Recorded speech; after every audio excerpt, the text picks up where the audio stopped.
ল্যাপটপের সার্কিট বোর্ডের ভেতরে যে হাজারো কম্পোনেন্ট আছে তার মধ্যে এমন কিছু পার্টস থাকে যা দেখতে একদম ছোট কিন্তু তাদের কাজ বিশাল। তো আজকে আমরা ঠিক এমনই এক ক্ষুদ্র কিন্তু ভীষণ শক্তিশালী কম্পোনেন্ট ডুয়াল মসফেট নিয়ে কথা বলবো, যা কিনা ল্যাপটপের পাওয়ার সিস্টেমের একদম হৃদপিণ্ডে বসে আছে।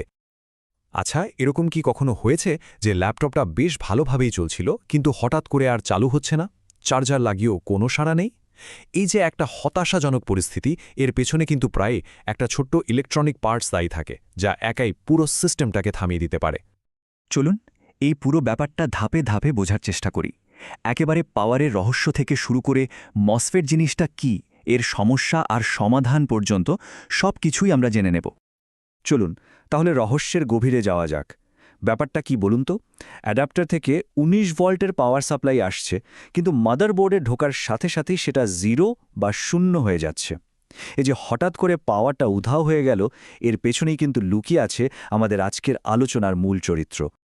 ডুয়াল মসফেটকে ঠিকমতো বুঝতে হলে এর মূল ভিত্তিটা মানে সাধারণ মসফেট কি সেটা আগে জানতে হবে।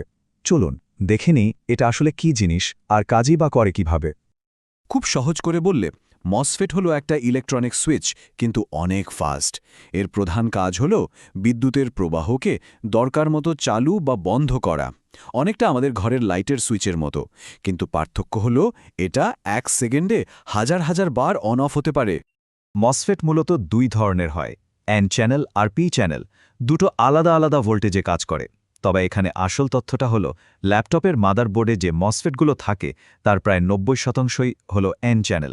তাই আমাদের আলোচনাটাও মূলত এটাকে ঘিরেই থাকবে। বাইরে থেকে দেখতে এই মসফেটগুলো ছোট ছোট কালো চিপের মতো। সাধারণত এগুলোতে ৩টে বা ৮টা পিন থাকে, আর এই পিনগুলোর মাধ্যমেই এটা সার্কিটে কানেক্টেড থাকে আর বিদ্যুতের প্রবাহকে কন্ট্রোল করে। তো এতক্ষণে আমরা মূল আলোচনার জন্য প্রস্তুত।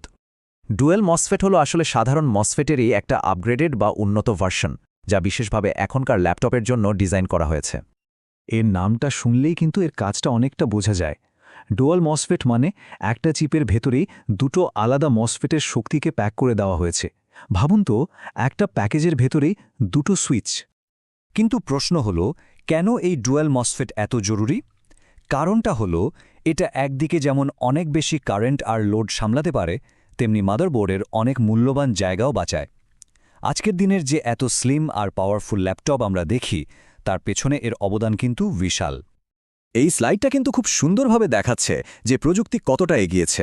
আগে যেখানে একটা কাজের জন্য ৩-৪টে আলাদা মসফেট লাগত, এখন সেখানে একটা ডুয়াল মসফেটই সেই কাজটা করে দিচ্ছে, মানে কম জায়গায় বেশি কাজ।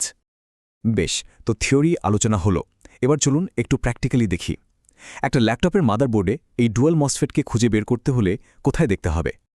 সাধারণত পাওয়ার যেখানে মাদারবোর্ডে ঢোকে, মানে ডিসি জ্যাকের আশেপাশে অথবা চার্জিং আইসির কাছাকাছি এই মসফেটগুলো থাকে। এগুলো দেখতে ৬ বা ৮ পিনের হয়। মাদারবোর্ডের ওপর মসফেটকে প্রায় কিউ বা পিকিউ লেখা দিয়ে মার্ক করা থাকে। তবে এখানে একটা ব্যাপার আছে, যেহেতু সিঙ্গল আর ডুয়াল দুটো মসফেটই ৮ পিনের হতে পারে, তাই শুধু পিন গুনে এদেরকে আলাদা করাটা একটু কঠিন। পার্থক্যটা বুঝতে সার্কিটের ডিজাইন আর পিনের কনফিগারেশন দেখতে হয়। যে কোনো চিপের মতোই ডুয়াল মসফেটের গায়েও একটা ছোট্ট ডট বা বিন্দু চিহ্ন থাকে। এই ডটটা সবসময় ১ নম্বর পিনকে বোঝায়।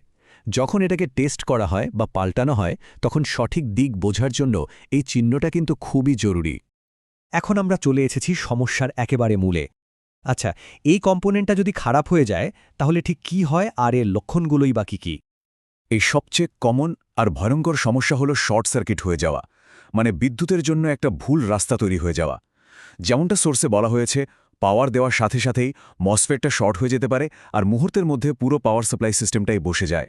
দেখুন, সমস্যাটা শুরু হয় যখন অ্যাডাপ্টার থেকে আসা স্বাভাবিক ১৯ ভোল্টের বিদ্যুৎ মসফেটে এসে পৌঁছায়। সবকিছু ঠিক থাকলে এই ভোল্টেজটা সার্কিটের পরের অংশে চলে যাওয়ার কথা। কিন্তু মসফেটটা যদি শর্ট হয়ে যায়, তাহলে ওই ১৯ ভোল্ট সাথে সাথে 0 ভোল্টে ড্রপ করে। আর তার ফল কি? ফল হলো একটা একদম নিথর, প্রাণহীন ল্যাপটপ, যেটা আর কোনোভাবেই চালু হবে না। তবে এখানে একটা খুব গুরুত্বপূর্ণ বিষয় মনে রাখতে হবে, মসফেট কিন্তু প্রায় নিজে থেকে খারাপ হয় না। বেশিরভাগ সময় এর আশেপাশে থাকা কোনো ছোট পার্টস, যেমন রেজিস্টার বা ক্যাপাসিটর, নষ্ট হয়ে গিয়ে ওকে শর্ট করে দেয়। তাই শুধু মসফেট পাল্টালে হবে না, আসল কারণটা খুঁজে বের করতে হবে। এখন আসা যাক এর রোগ নির্ণয় আর সমাধানে। চলুন দেখি এই সমস্যাটা ঠিক কিভাবে খুঁজে বের করে সারিয়ে তোলা যায়। মেরামতের প্রক্রিয়াটা কয়েকটা সহজ ধাপে করা যায়। প্রথমে চোখে দেখে নিতে হবে কোনো পোড়া দাগ বা ফিজিক্যাল ড্যামেজ আছে কিনা। এরপর মাল্টিমিটার দিয়ে শর্ট সার্কিট কনফার্ম করতে হবে।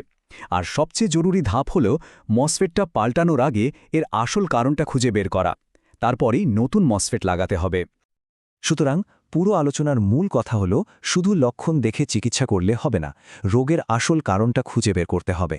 একমাত্র তাহলেই মেরামতটা পার্মানেন্ট হবে আর সমস্যাটা বারবার ফিরে আসবে না। শেষ করার আগে একটা প্রশ্ন রেখে যায়। একবার ভাবুন তো, এই ছোট্ট কিন্তু দ্বৈত ক্ষমতার ডুয়াল মসফেট যদি না থাকতো, তাহলে আজকের দিনের এত পাতলা, হালকা আর পাওয়ারফুল ল্যাপটপগুলো কি আদৌ বানানো সম্ভব হতো? এটা নিঃসন্দেহে আধুনিক প্রযুক্তির এক নীরব নায়ক।